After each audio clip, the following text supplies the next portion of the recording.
Varicose veins కి సరైన చికిత్స కోసం సంప్రదించండి ఎవిస్ హాస్పిటల్. నమస్కారం. విష్ణు పురాణం 22వ భాగంలోకి వచ్చామండి. ఇంచుమించు మనం భాగవత కథాసుధలో వినేటువంటి కృష్ణగాథలనే ఇప్పుడు కూడా మనం వింటున్నాం. కృష్ణుని శైశవ గాథల్లో ఉన్నాం.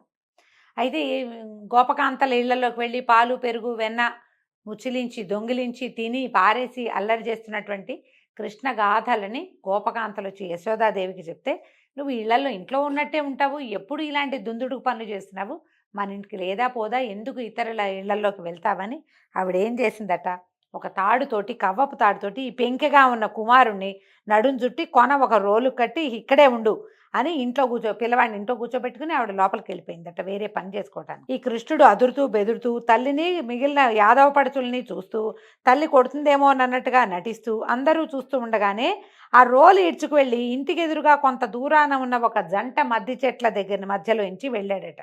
ఆ ఈడవటం వల్ల ఈ రోలు ఒత్తుకుని ఆ రెండు మద్ది చెట్లు విరిగి పడిపోయాయి. ఆ పడటం పెద్ద మోత. ఆ మోత గొల్లపల్లెలో భీకరంగా ప్రతిధ్వనించింది. ఆ సమయంలో అక్కడ ఉన్నవారంతా వడివడిగా వచ్చి పడి ఉన్న చెట్లను రోలితోటి ఆడుకుంటున్న బాలకృష్ణుని చూసి ఆశ్చర్యపోయారు.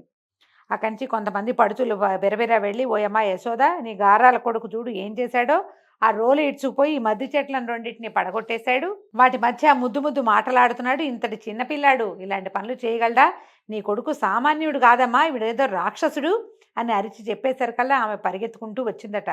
సంభ్రమాశ్చర్యాలతోటి తెల్లబోయి పరిగెత్తుకుంటూ వచ్చి చూస్తే ఈ రోలుకి నడువుకి రోలు కట్టుంది తాడు, ఆ తాడుతోటే ఆడుకుంటున్నాడు పిల్లాడు. కానీ పక్కల రెండు పెద్ద పెద్ద మద్ది చెట్లు పడి ఉండటం కనపడింది. తెల్లబోయి, అమ్మ బాబోయ్, ఇంకా కొంచెం ఏదైనా సమస్య వచ్చేదని భావించి పిల్లాడికి దిష్టి తీసి ఆనంద బాష్పాలతోటి అభిషేకం చేసిందట. దామం ఉదరబంధంగా కలవాడయ్యాడు కాబట్టి కృష్ణునికి అదొక పేరుగా మారింది. దామోదర లీల అని చెప్తారు దీన్ని. ఈ దామోదర లీలతోటి ఈ దశలో ఈ గొల్లలంతా భయపడ్డారట, యాదవులంతా. మొన్న రాత్రి అంతకుముందు ఒక రాక్షసు వచ్చి చచ్చింది, ఒక బండి ముక్క చెక్క అయింది, ఇప్పుడు నిష్కారణంగా ఈ జంట మధ్య చెట్లు విరిగిపడ్డాయి, ఇదంతా భయంకరంగా ఉంది. పైగా ఇక్కడే ఈ గరిక నీరు పల్చబడిపోయింది, గడ్డి తక్కువగా ఉంది. అవి ఆ కాస్త గడ్డి కనుక వాడిపోతే మనం కూడా ఇబ్బంది పడతాం, ఈ దురవస్థ నుంచి తప్పించుకోవాలి. ఎలాగూ మనకి ఇంతకుముందు వీళ్ళు బృందావనం వెళ్ళమని చెప్పాడు వసుదేవుడు, ఇక్కడి నుంచి వెళ్ళిపోండి అని ఆలోచిస్తున్నారు వీళ్ళు ఎక్కడికి వెళ్ళాలి అని. ఇక్కడి నుంచి ఈ దురవస్థ నుంచి తప్పించుకోవాలంటే మనకి బృందావనమే మంచిదని ఆ రాత్రి గడిపి వేకువజామునే లేచి పాలకుండలు గిన్నెలు నేతి బుంగలతోటి కావళ్ళు నింపి లేగలతోటి ఆలమందల్ని అల్లనల్లనా నడిపిస్తూ ఆటలాడుతూ పాటలు పాడుతూ నడక సాగించి మొత్తం ఈ బృందావనంలో ఇక్కడ రేపల్లిలో ఉన్న జనం అంతా కూడా ఈ గోపాలక సంస్థ మొత్తం అందరూ కలిసి గుంపంతా వెళ్ళిపోయారు. యమునకి దగ్గరగా నివాసాలు ఏర్పరచుకున్నారు. అలాగే గోశాలలు నిర్మించారు. పచ్చటి గరిక హెచ్చుగా ఉన్న చోట ఆవుల్ని మేపుతూ యమునలో నీళ్లు తాగిస్తూ శాలల్లో కట్టి పచ్చగడ్డి వేస్తూ కాపాడుకుంటారు. ముచ్చటగా ఆడుతూ పాడుతూ పసిబిడ్డలతోటి ఆ లేగదూడలతోటి ఆనందంగా గడుపుతున్నారు. రామకృష్ణులు ఇద్దరు గొల్లపిల్లలతో కలిసి గోవులను దూడలను కాస్తూ ఉండేవాళ్ళు. రకరకాల ఆటలతో పాటలతో బంతులాటలతోటి బృందావనంలో ఆనందంగా ఉండేవారు. అలా ఉండగా వర్షాకాలం వచ్చిందట. ఆ కాలంలో యమున ఉవ్వెత్తున పొంగసాగింది. ప్రకృతి ప్రశాంతంగా ఉంది. క్రమంగా వాన వెలిసింది. ఒకనాడు కృష్ణుడు బలభద్రుని మిగిలిన పిల్లలను ఆవుల వెంట పంపి తాను బాలుడితో యమున గట్టుకు చేరి అక్కడ కడిమి చెట్ల నీడలో విహరిస్తూ ఉన్నాడు. కొంచెం దూరంలో యమునలో నుంచి మంటలు విషపు గాలి పైకి రావటం చూశాడు. ఆ మడుగులో కాళీయుడు అనే విషసర్పరాజు, వాడి ఆర్భాటం అదంతా అతి విషం కలిగిన సర్పరాజులందరికీ విషం ఉండదట. వాళ్ళు ఈ విషాన్ని జనాల్లో అంటే ఎక్కువ జనసమూహం ఉన్న చోట విడవకుండా దాచిపెడతారు. కానీ ఏంటంటే నాదే లోకం కావాలి, నేనున్న ప్రదేశం అంతా నా సామ్రాజ్యమే కావాలని భావించే నాగులు మాత్రం ఇట్లా విషాన్ని గాలిలో విడిచిపెట్టడం వాటి లక్షణంగా ఉంటుంది. అయితే ఈ విషపు గాలి వల్ల ఆ ప్రాంతంలో ఉన్న చెట్లు తీగలు మాడి మసైపోయి బొగ్గైపోయి ఉన్నాయట. ఆ మడుగులో ఉన్న నీళ్లు తాగిన ప్రాణులు బతికుండటమే లేదు. అది గ్రహించాడు కృష్ణుడు. వీడిని ఎలాగైనా ఇక్కడి నుంచి పంపించాలనుకుని పక్కనున్న చెట్టెక్కి దాని కొమ్మ మీద నుంచి మడుగులోకి దూకి నీరుని కలత పెట్టడం ప్రారంభించాడు. ఆ ఎగసిన నీరు అగ్నిమంటల్ని రొప్పుతూ కింద మీద మంటల్ని వచ్చేస్తున్నాయట. నీళ్లు కొట్టిన వేగానికి మంట వస్తుందన్నమాట, కలత పుట్టించిందట. ఇదేమిటి నీరు కింద మీద అవుతోంది ఏదో చప్పుడు, ఎవడో నా ప్రదేశంలో నిప్పులు రువ్వుతున్నాడని కోపించి సేవకులతోటి కాంతలతోటి కాళీయుడు మీదకొచ్చాడట. తోకతో వీపు చుట్టి కాలు చేయి కదలకుండా బంధించి విషాగ్ని జ్వాలలు రుపుతూ కోరలతో కరుస్తూ బాలకృష్ణుణ్ణి పరిపరి విధాలుగా బాధించాడు.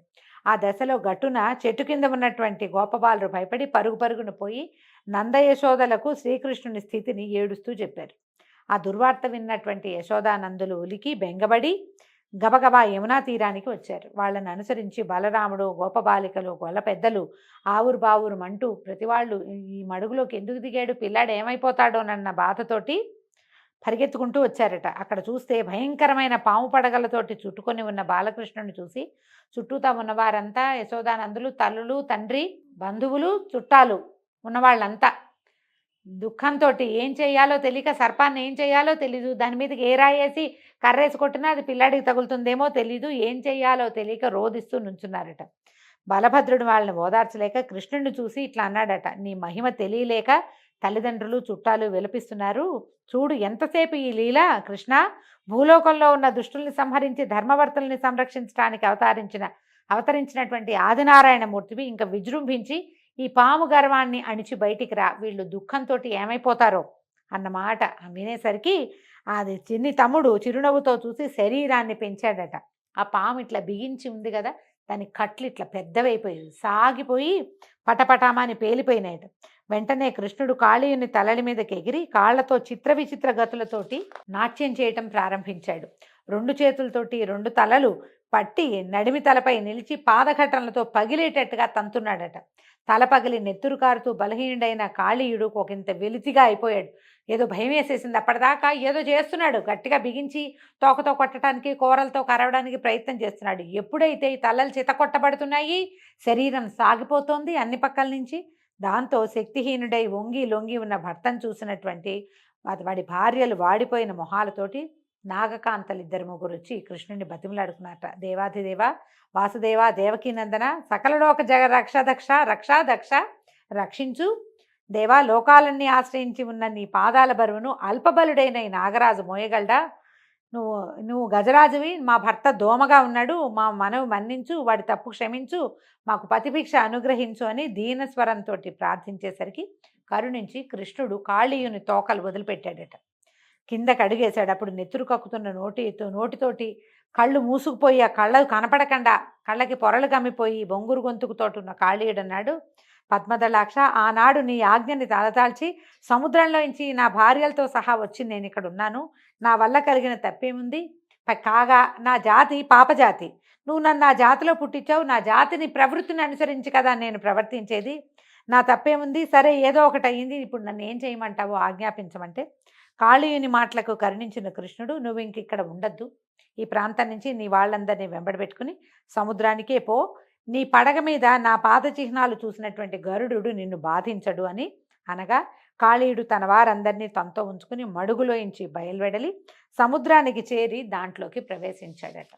తర్వాత కృష్ణుడు ఆ మడుగులోంచి గట్టు మీదకి రాగా గోపికలు గోపకులు పరమానందంతో కరతాళ ధ్వనులు చేస్తూ కౌగలించుకున్నారు.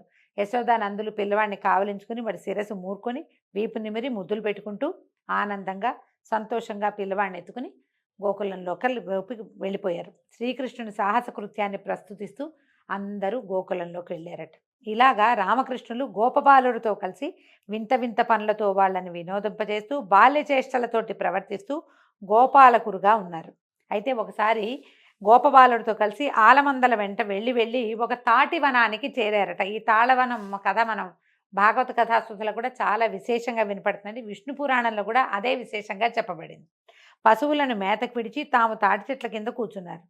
ఒకంతసేపటికి కొంతమంది పెద్ద పిల్లలు వచ్చారు. గోపబాలుర్లలో పెద్దవాళ్ళు వచ్చి, మనం ఇక్కడ ఉండద్దు, ఈ తాటి తోటలో ధేనుకుడు మొదలైన రాక్షసులు ఉన్నారని పెద్దవాళ్ళు చెప్తారు, ఇంకో చోటుకి పోదాము, ఈ తాటితోపులో వద్దు, ఇక్కడ ధేనుకాసురుడు ఉన్నాడట అనేసరిగా రామకృష్ణులు బెదరకండి, ఇక్కడ రాక్షసులు ఉంటే వాళ్ళని హతమార్చి ఈ తాటితోపులోకి అందరూ ప్రవేశించేలాగా చేద్దాం, ఎంత రుచికరమైన తాటిపళ్ళ వాసన వస్తుంది, మనని వీటి నుంచి చెడగొడితే ఎట్లా?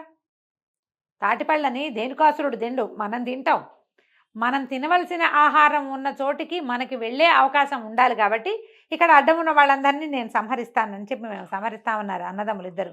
తోట లోపలికి వెళ్ళటం మొదలుపెట్టారట. వెళ్ళి నలుదిక్కులు మార్మోగేలాగా భీకరంగా అరవటం మొదలుపెట్టారు. ఆ ఘోష విన్న ధేనుక ప్రముఖులైన రాక్షసులు గాడిద రూపాలతోటి వచ్చి ఈ కృష్ణుడిని పలు విధాలుగా బాధించడం మొదలుపెట్టారట. అది చూసి బలరాముడు తన మీదకి వచ్చిన రాక్షసుల్ని పట్టి తాటి చెట్టుకి దాపు చేసి గిరగిరా తిప్పి కొడుతూ తుండేలుగా విరకొట్టేశాడట. ముక్కా చక్కా చేసేసాడు ఒక్కొక్క దాన్ని. అంతే ధేనుకుడు గాడిద రీపుతో వచ్చి కృష్ణుడిని ఎదిరించగా కృష్ణుడు వాడి కాళ్ళు పట్టుకుని గిరగిరా తిప్పి చెట్టుకేసి కొట్టి వాడి ప్రాణాలు తీశాడు. వాడి వెనక ఉన్నటువంటి రాక్షసులు బెదిరిపోయారు వాడి చావును చూసి. వెళ్ళిపోయి ప్రళంబాసురుడిని చేరి ఈ ధేనుకాసురుడు చనిపోయాడు అన్న మాట విషాద వార్తని వాళ్ళకి తెలియజేశాడు. ప్రళంబుడు అనుకున్నాడట, ఏదో ఒక ఉపాయంతో ఈ అన్నదమ్ములు తెల్లటివాడొకడు నల్లటివాడొకడు అన్నా తమ్ముడుగా కనపడుతున్నారు, వీళ్ళ సంగతి చూడాలి, ఎలాగైనా ఒక దెబ్బ కొట్టాలని ఆలోచిస్తున్నాడు. ఈ విధంగా ఆ తాటి తోటని రాక్షసుల బాధ నుంచి విముక్తి పొందించి మనుషులు పశువులు స్వేచ్ఛగా విహరించడానికి యోగ్యంగా చేశారట. ఆ తాళవనంలో ఆటపాటలతోటి తోటి గోపకులతోటి వాళ్ళతో సంతోషంగా ఉంటూ గోవుల్ని సంతోషపెడుతూ తాటి చెట్లకి తాటిపళ్ళు అందరి కోసం కిందకి విసురుతూ సంతోషంగా ఉన్నారట. అయితే ఒకనాడు ఈ ప్రళంబాసురుడు అనేవాడు ఒక గోపాల బాలుకుని రూపంలోకి వచ్చి ఈ గోపబాలుడితో కలిసి ఆటలాడుతూ ఈ బలరాముడిని ఒకళ్ళ మీద ఒకళ్ళు ఉప్పు ఎక్కించుకుంటారట. పిల్లల్ని ఉప్పు ఎక్కించుకుని పరిగెత్తటం అనమాట. ఈ బలరాముడిని భుజాల మీద ఎక్కించుకుని భయంకరమైన నిజ రూపంతో ఆకాశంలోకి ఎగిరిపోయాడట. ఎగిరేసరికల్లా ఎప్పుడైతే తన్ని ఎత్తుకున్నవాడు రాక్షసుడన్న గమనం వచ్చిందో ఈ బలభద్రుడు బరువు పెంచాడు. భూభారాన్ని మోయగలిగిన ఆదిశేషుణ్ణి ఎవరైనా మోయగలరా? ఆయన తన బరువు పెంచేసరికల్లా ఈ ప్రళంబాసురుడు దాబ్బని కింద పడబోయేసరికల్లా కృష్ణుడు కనుసొంగ చేయగా ఈ ప్రళంబాసురుడిని జుట్టు పట్టుకుని ఊపి కింద పడేశాడట. కాలుతో గుండె నదివి పిడికిటి పోట్లతోటి తల చితకొట్టేశాడు. ఆ పిడికిటి పోట్లకి ప్రళంబుడు తల పగిలి నెత్తురు కక్కుంటూ మరణించాడు. ఆ తీరున ఈ ప్రళంబాసురుడు మరణించడం చూసి గోపబాలుడు ఆనందంతో చిందులు దొక్కుతూ చప్పట్లు కొడుతూ బాలభద్రుడిని తెగ పొగిడారట. ఈ పొద్దుపోయే సమయానికి అందరూ గోకులానికి చేరి బలరాముడి చేత ప్రళంబుడు ఎలా మరణించాడో కథలుగా వినిపించారు పిల్లలు. అది విన్నటువంటి పెద్దవాళ్ళంతా ఆశ్చర్యానంద పరవశులయ్యారు. ఈ విధంగా రామకృష్ణులు ఇద్దరు ఆశ్చర్యకరంగా అందరికీ ఆనందంగా ప్రవర్తిస్తూ ఉన్నారు. ఇలా ఉండగా కొంతకాలానికి శరత్కాలం వచ్చిందట.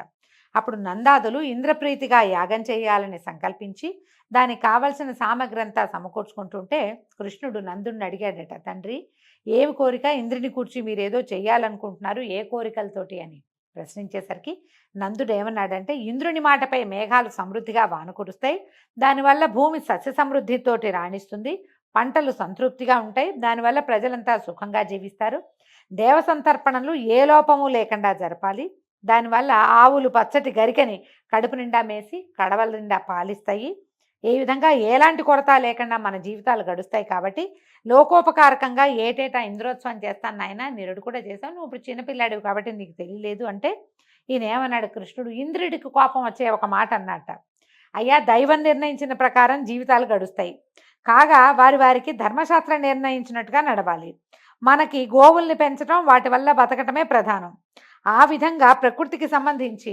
పర్వతాలే మనకి దైవాలు, ఇల్లు వాకిలి విడిచి పక్షుల్లాగా అడవుల్లో తిరుగుతూ బతికే మనకి పర్వతమే పరమదైవతం, కొండలు దుర్జనులను మృగరూపాలు ధరించి శిక్షిస్తాయి, సజ్జల్ని రక్షిస్తాయి, కాబట్టి పర్వతాలకి గోవులకి ప్రియంగా మనం యజ్ఞాలకి చేయటం మంచిది, ఇంద్రుడితో మనకేం పని, మన కొండ సురక్షితంగా ఉన్నంతకాలం మనకి ఏ సమస్య లేదు, మనం ఇంద్రుడికి ఏమీ చేయక్కర్లేదు, బ్రాహ్మణులు మంత్రాలు జపించాలి, కర్షకులు నాగల్ని పూజించాలి, గోపాలకులు గోవులని కొండలని పూజించాలి, అడవుల్లో నివసించే ఆలమందలను గోవర్ధన పర్వత ప్రాంతానికి తోలుకు వెళ్ళి ఆ పర్వతానికి ఉత్సవం చేసి బహువిధాలైన పూజలతో జాతర చేసి ఆగమ పద్ధతిని హోమం చేసి బ్రాహ్మణులకి పాయసము అప్పాలు కూరలు కలిపిన అన్నంపు విందు జరిపిద్దాం, వాళ్ళ భోజనం అయిన తర్వాత గంధ పుష్పాక్షాలతోటి అలంకరించిన ఆవులతోటి గిరి ప్రదక్షిణం చేస్తే మనకి మంచి జరుగుతుంది అని చెప్పేసరికల్లా ఈ వివరానికి సంతోషించినటువంటి నందుడు గోపాలకులందరికీ చెప్పాడు. సరే అందరూ ఒప్పుకున్నారు. కృష్ణుడు చెప్పిన విధంగా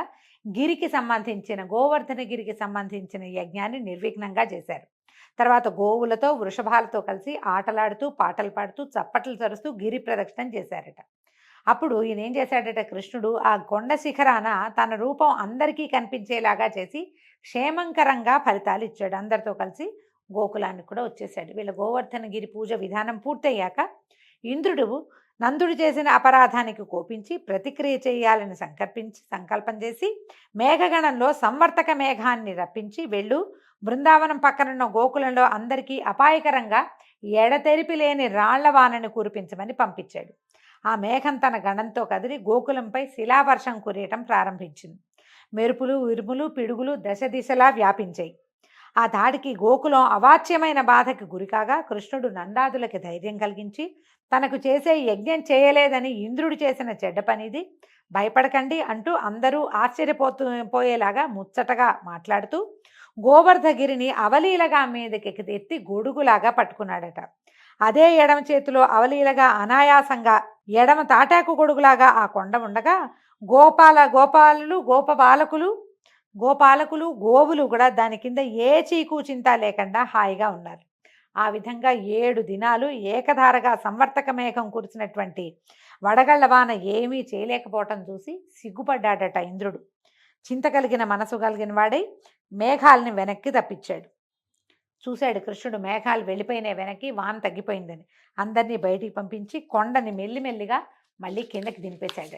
ఇంద్రుడికి కృష్ణుని యొక్క ఈ క్రియ అర్థమైంది. మనసు మారింది. కృష్ణ దర్శనానికి ఆనందంగా ఐరావతారూఢుడై వచ్చి దర్శించాడు.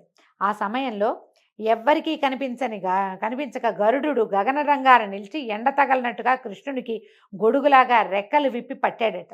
ఇంద్రుడు దివి నుంచి భూమికి వచ్చి ఐరావతం మీద నుంచి కిందకి దిగి సవినయంగా కృష్ణుని నమస్కరించి ఆయన వద్దకు చేరి కౌగలించుకుని పలకరించాడు. సంభాషణ మొదలుపెట్టాడట. నందనందన, అతి బలిష్ఠులైన దానవులకు కూడా కదల్చటానికి సాధ్యం కాని, దేవతలకి కూడా చూడడం శక్యం కాని కొండను అవలీలగా పెళ్లగించి పైకెత్తి ఎడమ చేత 7 దినాలు భరించి గోపికాగోపకులకు రాళ్లవాన వల్ల ఏ బాధ లేకుండా కాపాడావు.